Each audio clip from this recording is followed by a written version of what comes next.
프락시스 행정법 총론 강의입니다. 행정상 사실행위입니다. 이것은 행정청의 물리력을 행사하는 것인데, 그래서 권력적 사실행위를 말합니다. 뒤에 나오는 행정지도는 비권력적 사실행위를 말합니다. 대집행의 실행, 행정상의 즉시강제, 전염병 환자의 강제 격리 조치, 요즘 많이 나오는 코로나 바이러스 사태 이후에 감염병 환자의 격리 조치, 이런 것들이 행정청의 권력적 사실행위이죠. 행정지도, 건설공사 행위, 이런 것은 비권력적 사실행위입니다. 이러한 권력적 사실행위는 행정처분으로서 항고소송의 대상이 됩니다. 제소자 접견 내용의 녹음, 녹화, 접견 시 교도 간의 참여 대상자 지정 행위, 행정처분으로서 항고소송으로서 불복을 할 수 있습니다. 단수조치,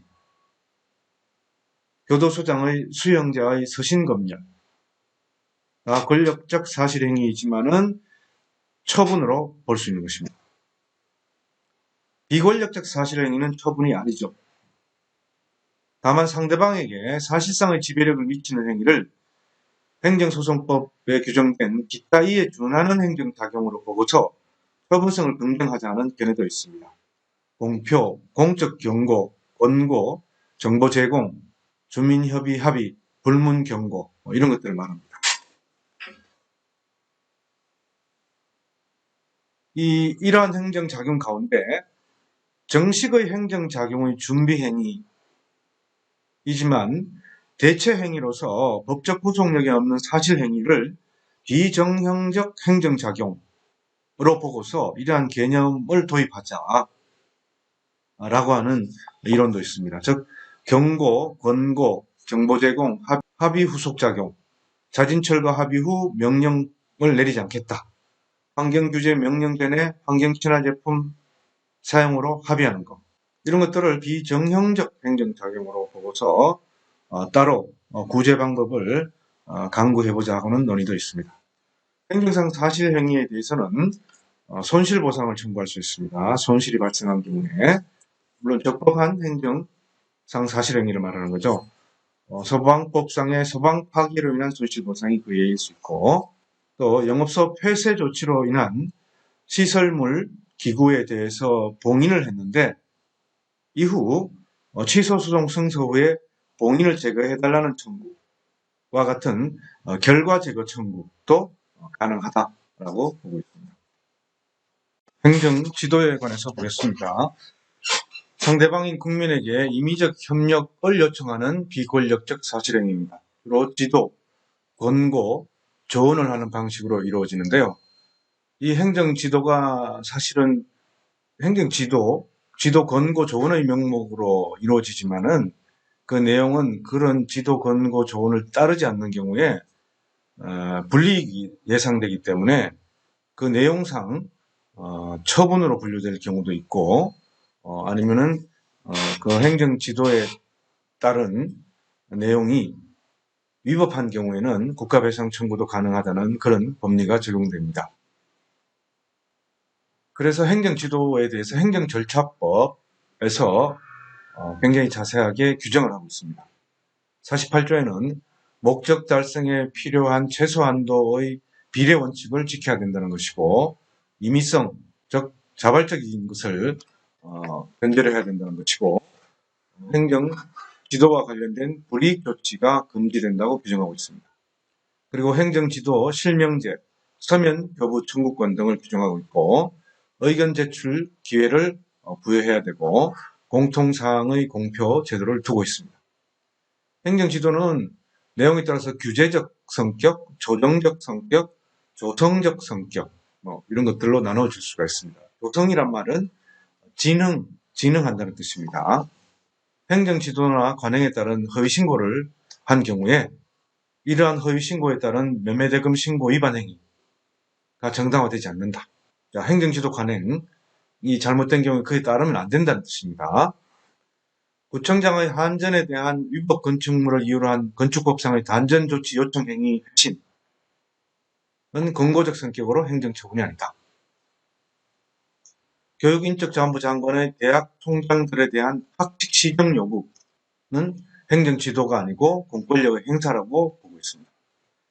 재무부 장관의 제1은행에 대한 국제그룹 해체 조치. 장관이 은행에 대해서 어떤 업무에 대한 지도 권고를 하는 것이죠. 그런데 이것도 권력적 사실행위로 보고 있습니다.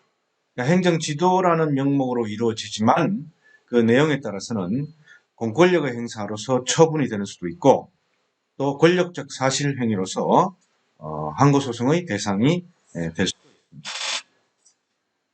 판례는 세무당국이 회사에 대해서 원고와의 주류 거래를 일정 기간 중지해 줄 것을 요청한 행위.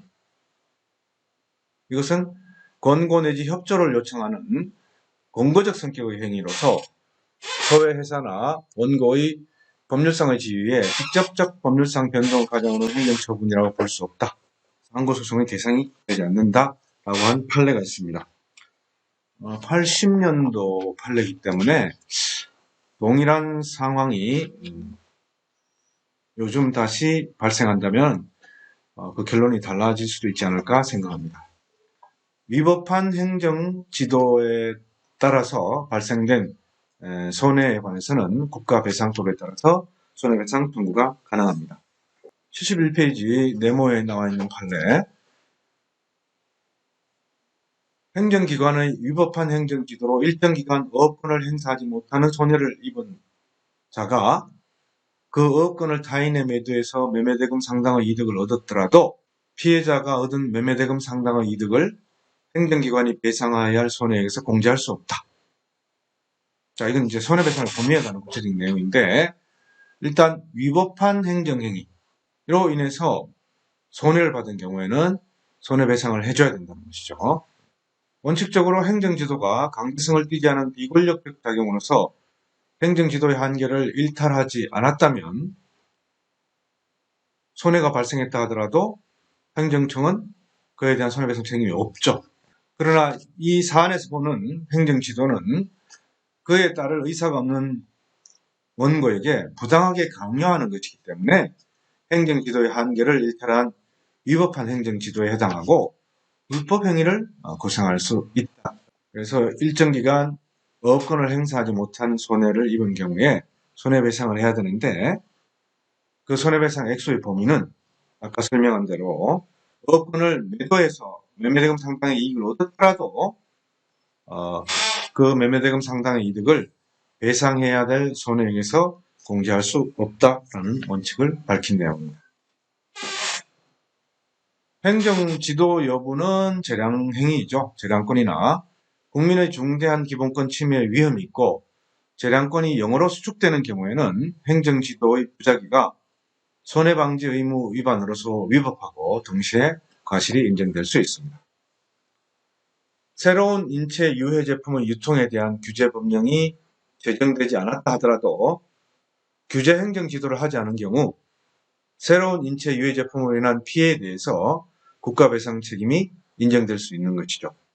이것이 대표적으로 우리가 가습기 살균제에 대한 피해 부분이 이런 식으로 지정될 수가 있습니다.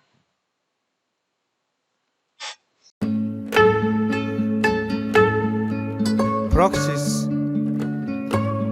행정법 총론 강의입니다.